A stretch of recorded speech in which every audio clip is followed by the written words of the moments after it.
so yeah, should be Let alright. me make sure I understand. I'm just okay. I'm gonna try. But first thing first, I want to try and at least finish the testing module. I start like timing myself. Right, That's so what I the gotta do. diffusion I gotta constant do is problems, time I myself. told you guys what the And then thickness was. try to look like on the, purpose sessions. sheet, Which problems are good? the temperature. Yeah, no, yeah. They Is this also the section? gave Or C1 and C2. I think I'm on test Which two. is your high Let's do. pressure. Oh, I got you. Okay. For the diffusion. Yeah. We'll see. So to start off with, we first got to identify that this problem is asking. Wait, you just got here? Basically, this problem is saying that this is a They diffusion earlier of, they did like flux problem. they did like the sign in thing. You might want to go with the master. So what we first have to establish is this is basically what they are asking us for. J is equal to N over AT. So your A is obviously your area or cross-sectional area. T should be your thickness.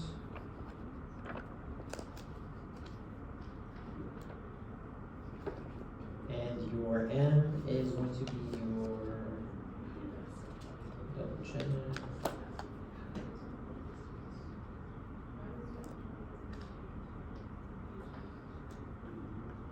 Your J is your diffusion flux. So your M is going to be the mass. Or basically the number of atoms diffusing perpendicularly through your material.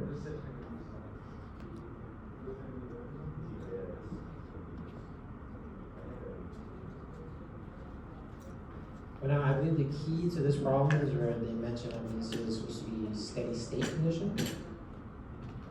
So what you also should keep in mind as well is that the diffusion flux is proportional to the concentration gradient. So in other words, the diffusion flux can be expressed this way, but it can also be expressed in this way as well. We have the negative diffusion coefficient multiplied by the concentration over change in concentration over some change in distance. And if you simplify that, this is what it looks like here.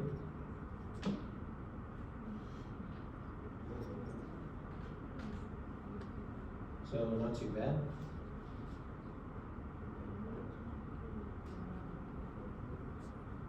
And so now, so J can also equal both of these expressions. So then you would then basically equate these two equations to basically represent each other. So ultimately what you end up with is this here. So you have M divided by AT is equal to your negative diffusion coefficient, C1 minus C2 over X1 minus X2. And we also know that they want the mass in this problem. That's what they want us to find. So essentially what we need to do is now arrange everything so that we can solve for M. So one step at a time.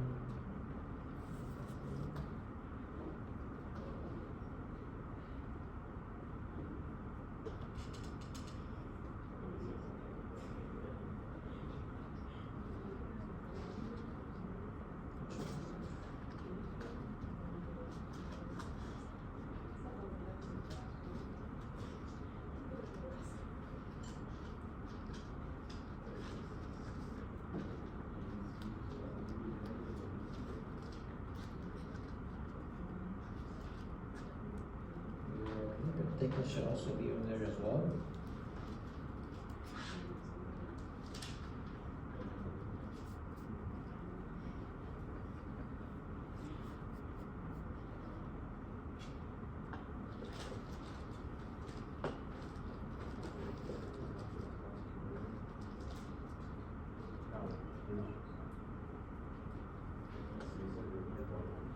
And I guess one thing to note as well here, so I believe they gave you the thickness in millimeters.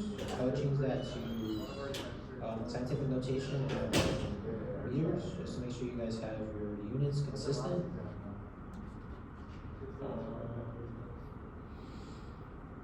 I believe your thickness does go over to the other side, but I'll let you guys confirm.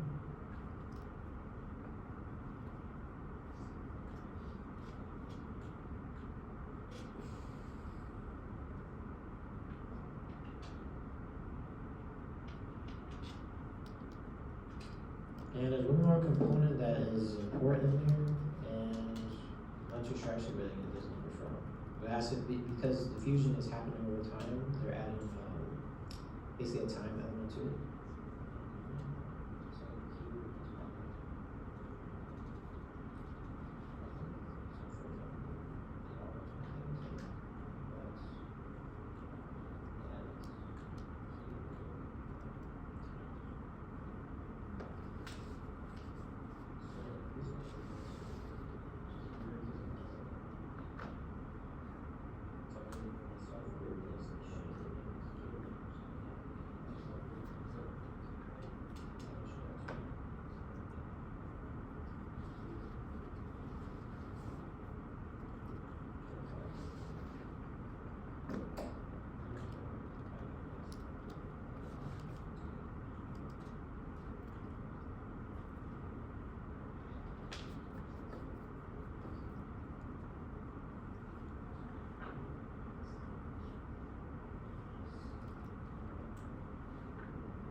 Okay, yeah, sorry about that. I was trying to figure out why. I understood why time was in there, but I was confused as to why they gave this specific number. Alright, so I mixed it up a little bit. So if we go back to the top here, you'll see this is, I wrote T for thickness, but this should actually be your change in X, or basically your X2 minus X1, which is what you see down here. And T is actually your time. So, time here should be about 3,600 seconds per hour. That's a conversion because they want you to put it in kilograms per hour.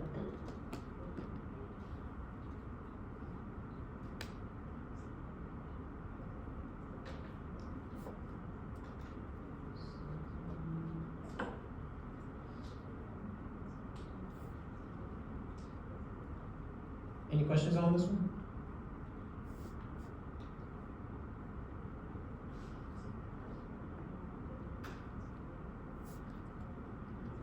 Oh, then I'll flip it back for you guys so you guys can see what you should have got. So this one in particular, you should have had 0.0392 kilograms per hour. So overall, not bad problem. You just have to understand your infusion flux. Use those formulas to help you get your the mass of hydrogen passing through your radium in kilograms per hour.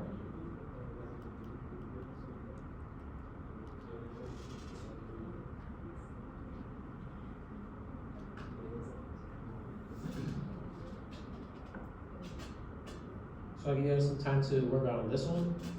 So this is another fixed first law problem. So it's gonna be like within that same section. So it's asking, or it's mentioning first, a sheet of steel, which is 1.5 millimeters thick, has nitrogen atmospheres on both sides at 1200 degrees Celsius, and is permitted to achieve steady state. Diffusion condition, the diffusion coefficient, they give it as 6.6 times 10 to the negative 11 meters squared per second. The diffusion flux is 1.4 times 10 to the negative 7 kilograms per meter squared second. And they also give the concentration of nitrogen on just the high pressure side, which is 4.1 kilograms per meter cubed. And they want to know how far into the sheet from the high pressure side the concentration will concentration be 3. Also, they're giving you like a specific concentration they want you to hit. So how far into the sheet from this high pressure side will the concentration be 3 kilograms per meter squared? And they're assuming a linear concentration profile.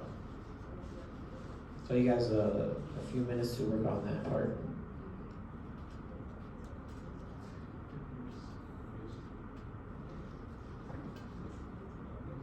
That's before.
Okay, so they want us to know how far into the sheet from the high pressure side we can go if I believe our concentration of the second is 3 kilograms per meter cubed. So for this one, basically we're using the same diffusion flux equation again, this guy. So we're just gonna move him over here.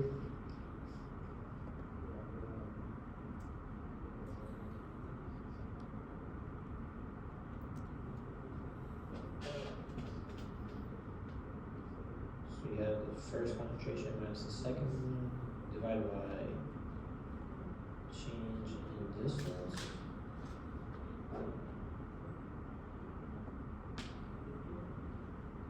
And what would be useful, just for you guys in general, so to help you guys visualize, is you can draw like a little picture for this. This will be like your CA, your CB. This can be your starting point for your thickness and the ending point for your thickness, just so you guys have an idea of where things go. Most of these variables are given, but then they want you to figure out, basically we're trying to find this guy here, x by xb.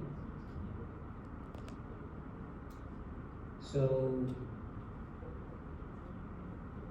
if we take CA to be the point, basically the starting point, the concentration where it is 4.1 kilograms per meter cubed.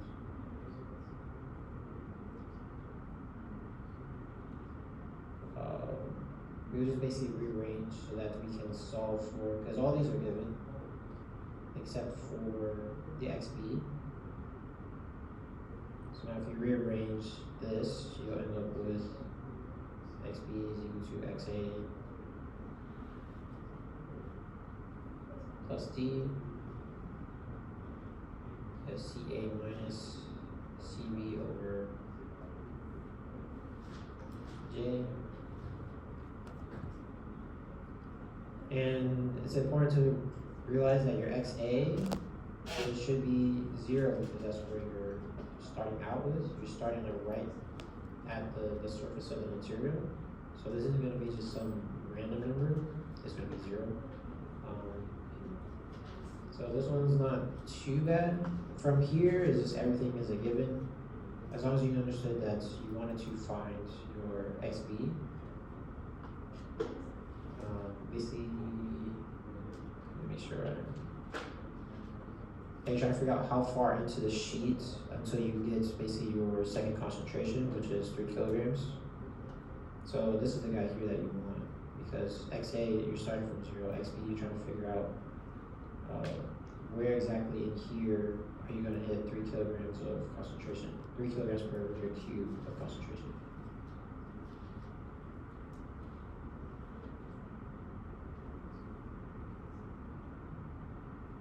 Did you guys have any questions on this one? This one wasn't too bad either, but okay. And the answer for that one should be, so you should end up with, your units are meters, so 0.00052 meters.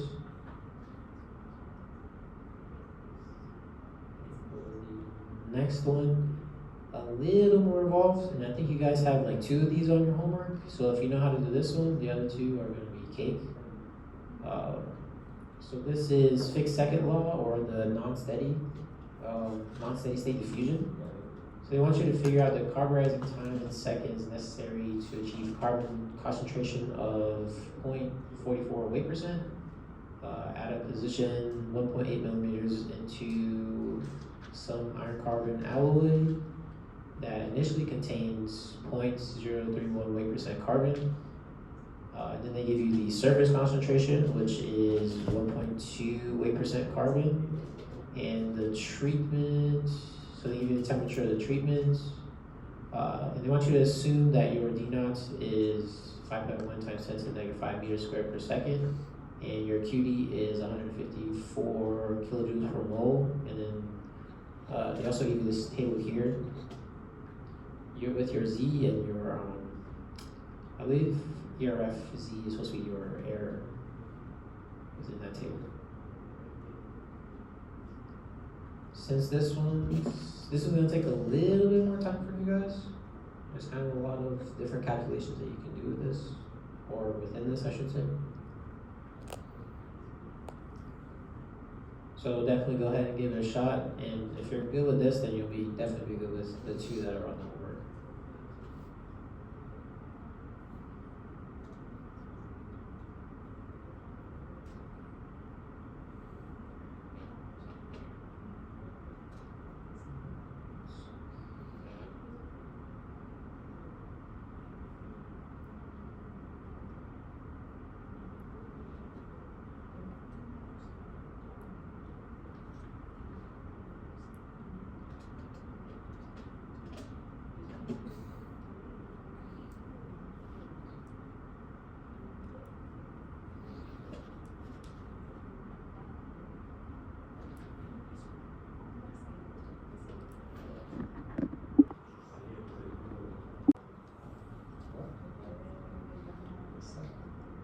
Do you need more time?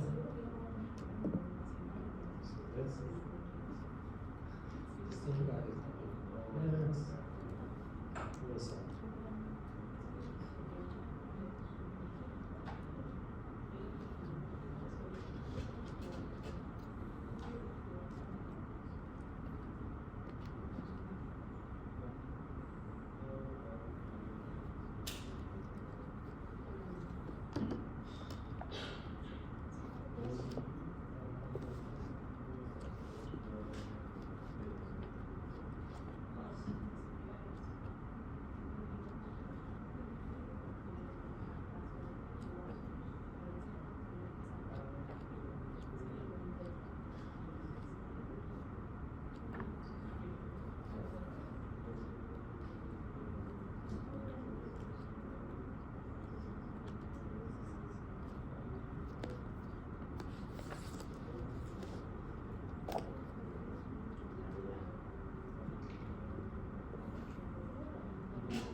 doesn't change with time.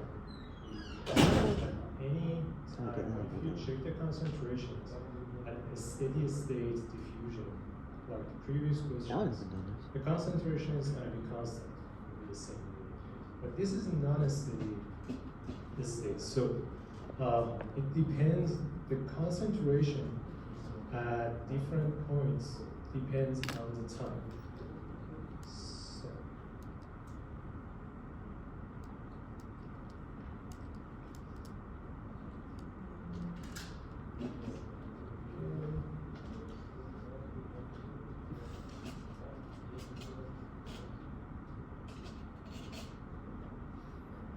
okay. So in this question, let's say this is our iron bar, or it's actually like an iron carbon atom with an initial concentration of 0.031 of carbon concentration. So we want to, if this is like the surface, and we take this as the x-axis, we want to, the point x, which is 1.1 millimeter inside the surface, we want this point has a concentration of 0.44 weight percentage, right? So, you know the non-steady state or the fixed second law is, it has a formula like this, right? So what does this formula is showing? So this is a rho function, but here Cx is the concentration at the point we want to, or at the desired point we want to measure or find, and Cs is the concentration at the surface, and C naught basically means the concentration at infinite points, right? So in this problem, it says the initial concentration is 0.031, right? So if the bar is very, very long enough, so the end point of the bar, it's never, the concentration at the end point never gonna change, even if we give it very, very, very long time. The concentration at that point not gonna change, and that's what C naught means. So based on this, so we already have C naught, which is 0.031, the initial concentration. Cx, we want to be 0.44, so we are given the Cx as well as the Cs, the surface concentration. It says is 1. Oh, the numbers could be different in that question. But yeah, so we are already given the CS, CX, C naught, and we are looking for T here, and also we know the X. So if we look at this formula here, it seems like we have everything we need except for this T, which we are trying to solve for, and this D here, the diffusion coefficient. So diffusion coefficient depends on temperature, and we are given the temperature as well, right? So if you remember from the slides for the textbook, diffusion temperature also changes with time, the temperature, and you had the formula for it, which looks like this one.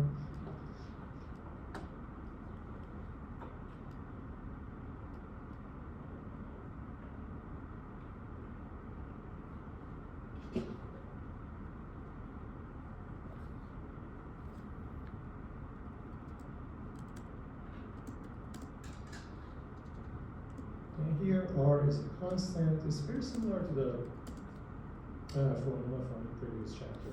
Should I done the exam? It's the same form, but well, in that formula you add K as a constant here, R is a constant, T again is the temperature, and Q is the energy. And you are given both the Q, T, and D naught as well. So to be able to solve for T or find the T in the first formula, the time, first we need to calculate the D or the diffusion coefficient. And how we do that? From this formula here. And you have everything. So R is a constant, you have temperature, QD, and D naught. So basically in the first step, we calculate this D and then substitute in the second or the upper equation. Let's see. Yeah. And yep, that's it. Do you have well, actually, let's talk a little bit about error functions. So when you calculate this one, let's say you get a number, I don't have the numbers right now, but let's say 0.5, right? So the error function here should be equal to 0.5. When we subtract it from 1, we get this answer. And then we move to the error function table, like you had in the question here, and try to solve for the z. So the output of the error function is going to be, for example, 0.5. And we try to find, so 0.5 is between these two numbers, right? So we interpolate and we find the input of the error function, which gives the desired output we are looking for. So if we find, for example, this 0.47, it means in this formula,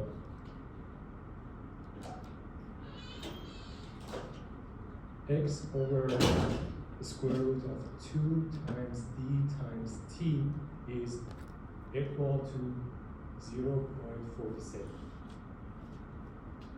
And since we have the d, we have the x, we can solve it for the t. Does that make sense?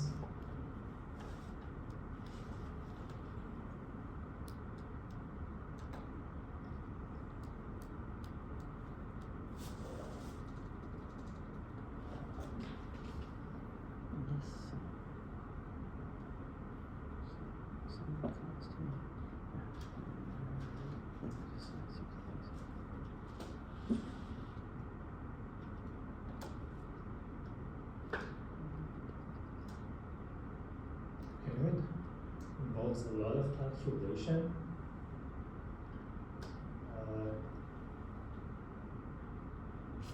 The main concept is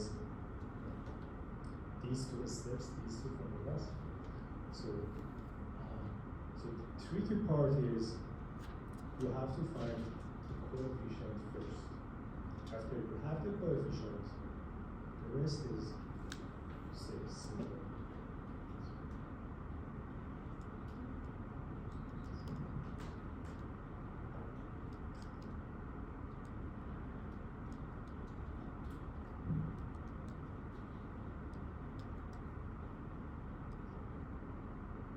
To solve for the actual numbers, since it has a lot of calculation, that's going to take a lot of time. That's why we just solution. Did you get the idea? Is everything clear? Any questions?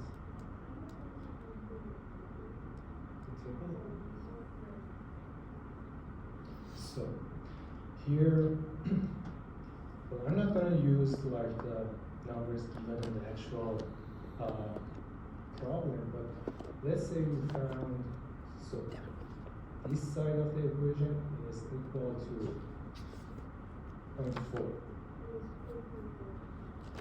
0.349. Okay, so the error function has to be, so what is 1 subtract 0.34?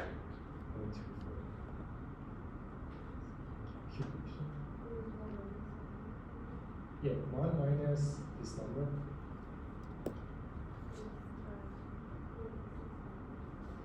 Okay, 0.659. So, just to solve it easier, let's call the whole this thing as z. Okay, so error function of z is equal to 0.651, right? Then we go to the table.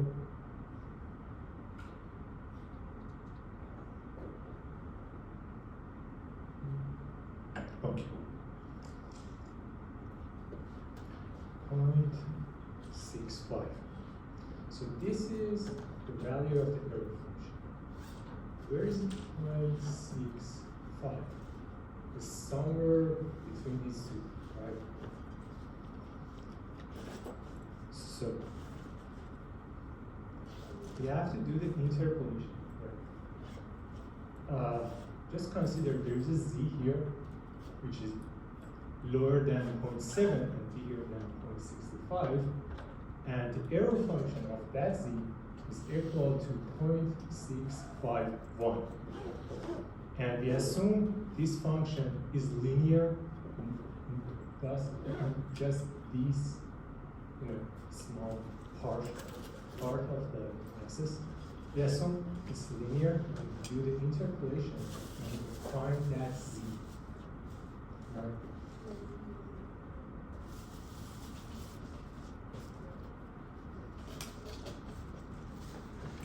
I can show you the interpolation. So you have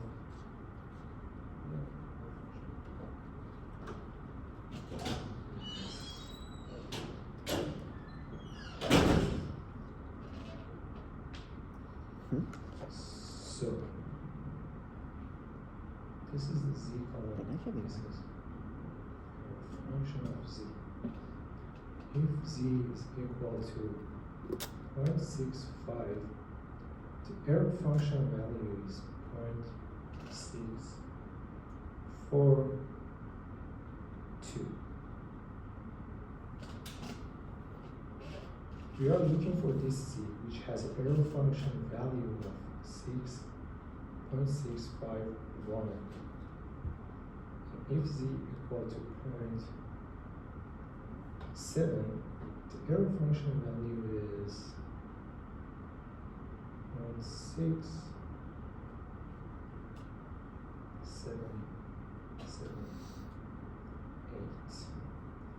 So, since it is linear,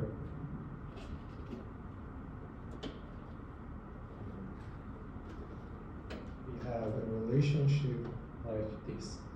So if you take these two numbers, well, if it is linear, the slope is gonna be the same, right? And we use the same idea here. So first we calculate the slope from these 2 points, these 9 points. So what's the slope?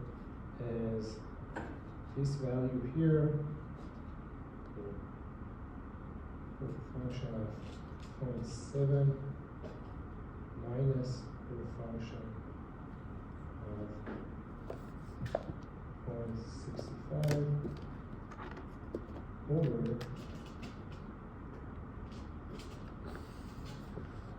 0.7 minus 0.65.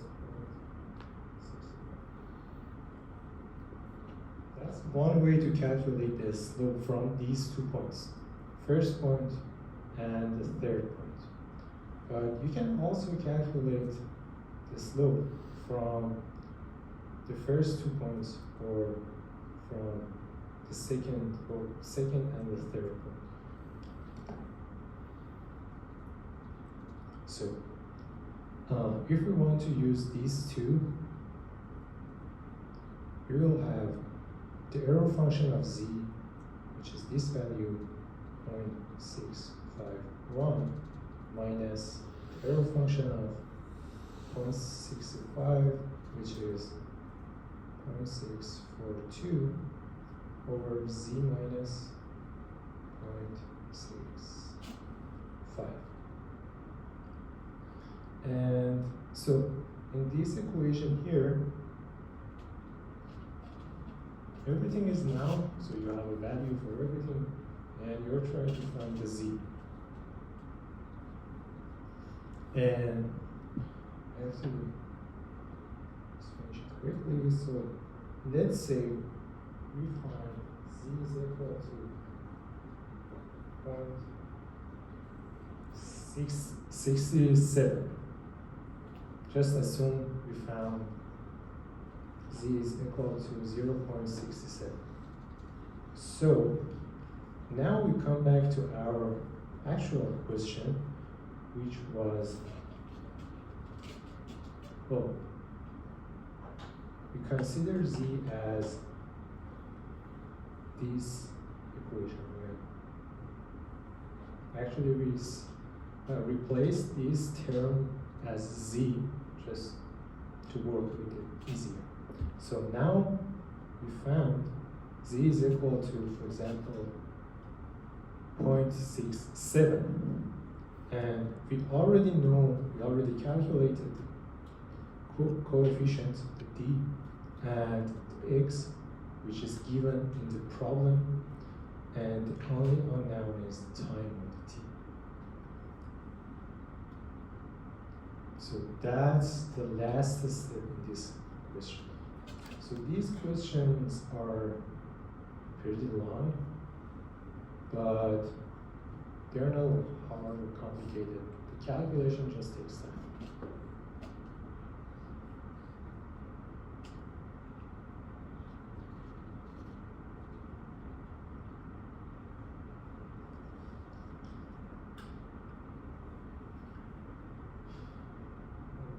Okay. So we spend a lot of time on this. We have to move faster.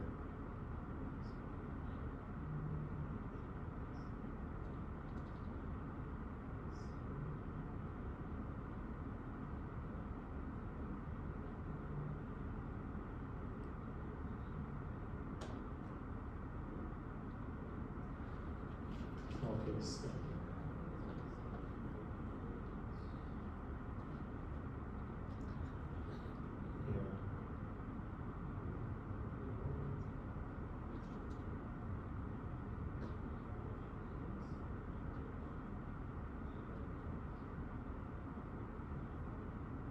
So this is almost a similar question. So just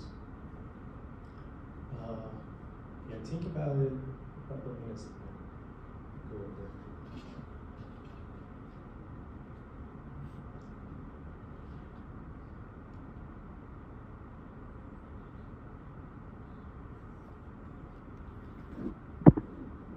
We don't have time, we're gonna skip this one, but you have access to it. You can practice later. Yeah, let's work on this one.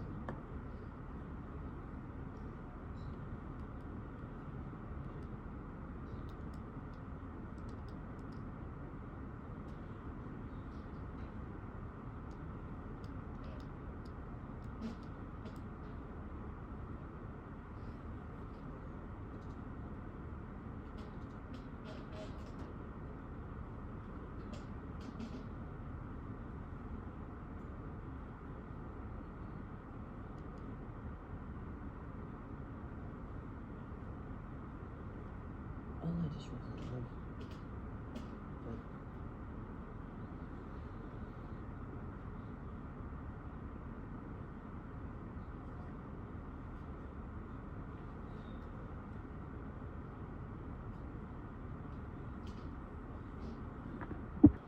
this one is a little bit tricky because when you find that trick, it's pretty simple.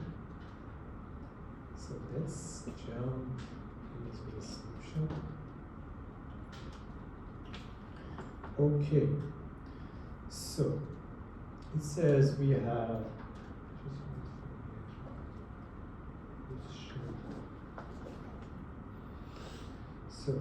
a steel bar and we did a treatment for 7 hours, and after this 7 hours we got a concentration of 0.38 at the point 2.8 millimeter.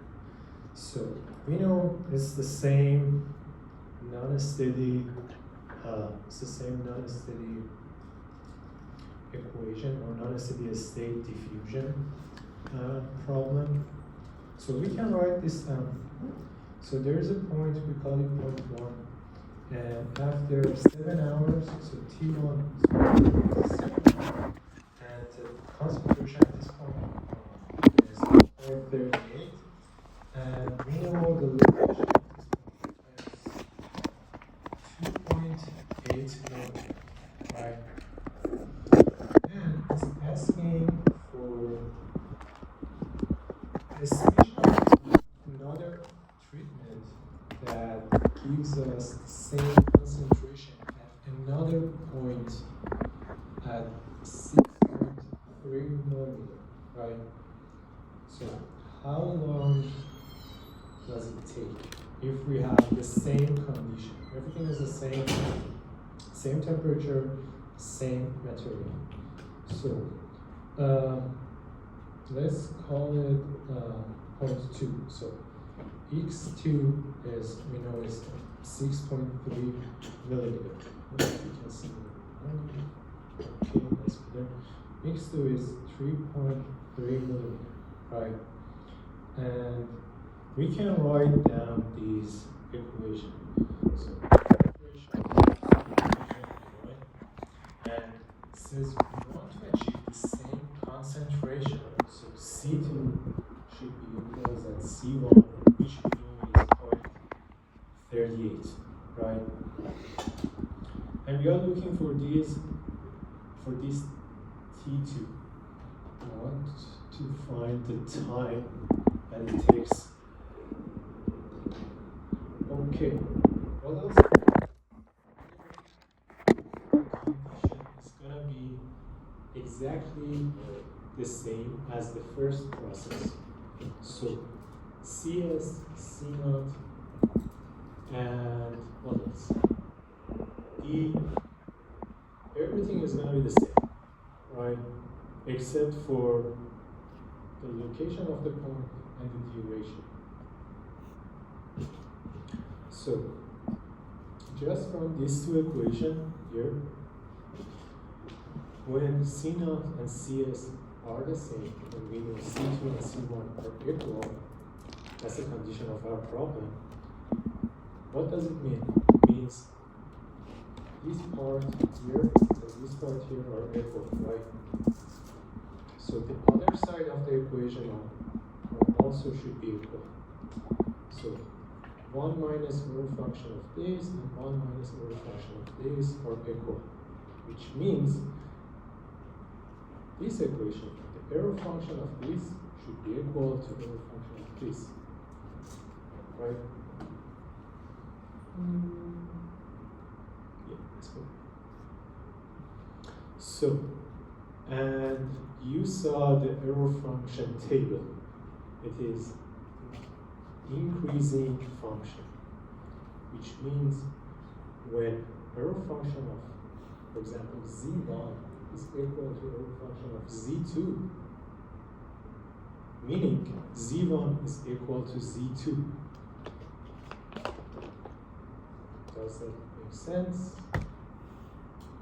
Because it's an increasing function.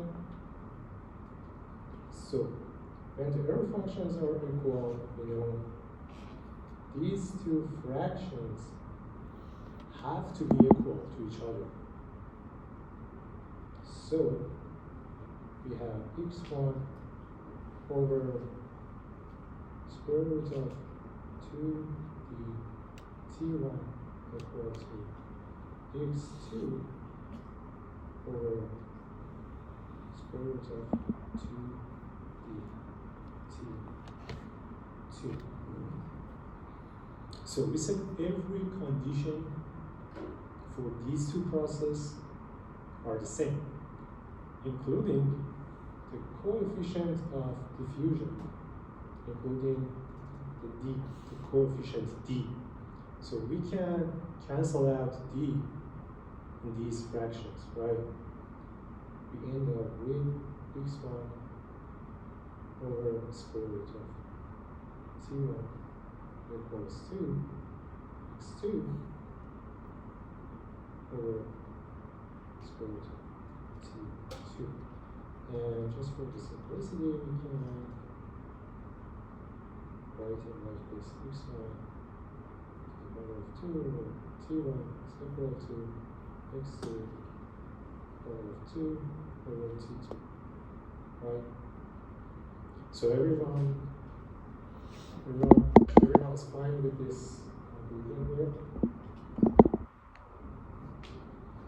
So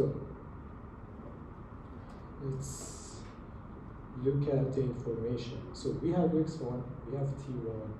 x1 is 2.8, t1 is 700. Also we have x2, 6.3 millimeter. And we are looking for t2. So the rest is easy. So t2, just a simple math, we find is 35.4 hour.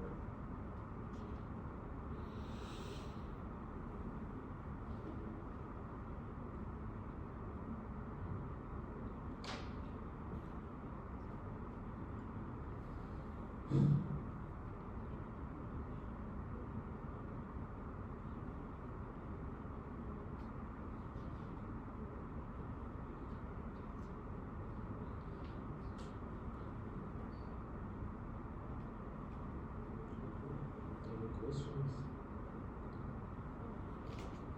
Okay.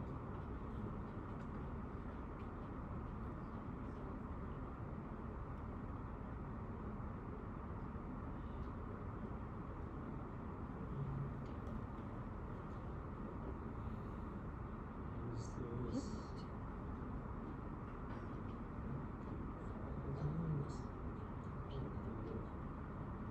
Okay, so let's go over this one quickly. So just think about it a little bit and we'll solve.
to calculate the coefficient based on temperature. And you're already familiar with this formula. And it looks like this. And the rest of it is pretty straightforward, right? Because you have the D naught, you have the temperature, and also R, which is a constant, and you have the QD as well. So basically you have everything you need. And we already seen the, I guess, question number 3 or 4. So this is straightforward, nothing complicated. Any questions? So there is one more question in this PowerPoint, but you can, well, we're not going to solve that one because we're going to move to homework. So if you have any question from homework, we're going to upload the PowerPoint and you can use it as a practice later.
guys have any question or struggle?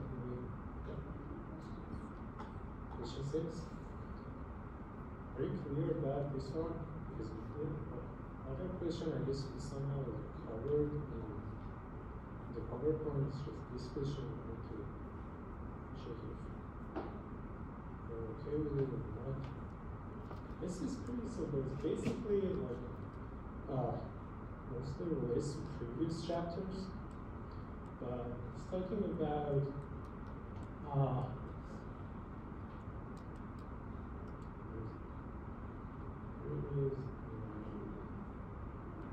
tetrahedral sites for BCC structure. So if you can also show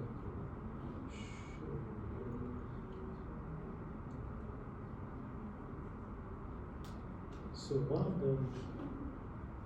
one of them is tetrahedral. Here, other is octahedral. So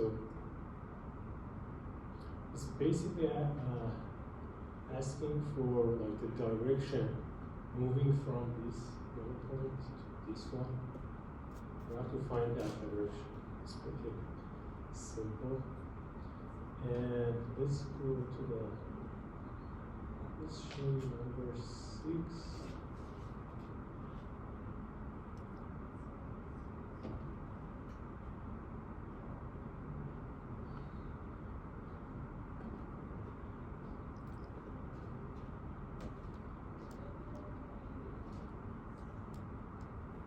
Yeah, it's exactly similar to what we just solved. Yeah.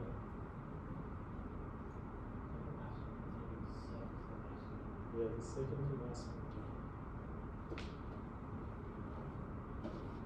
It's exactly the same thing.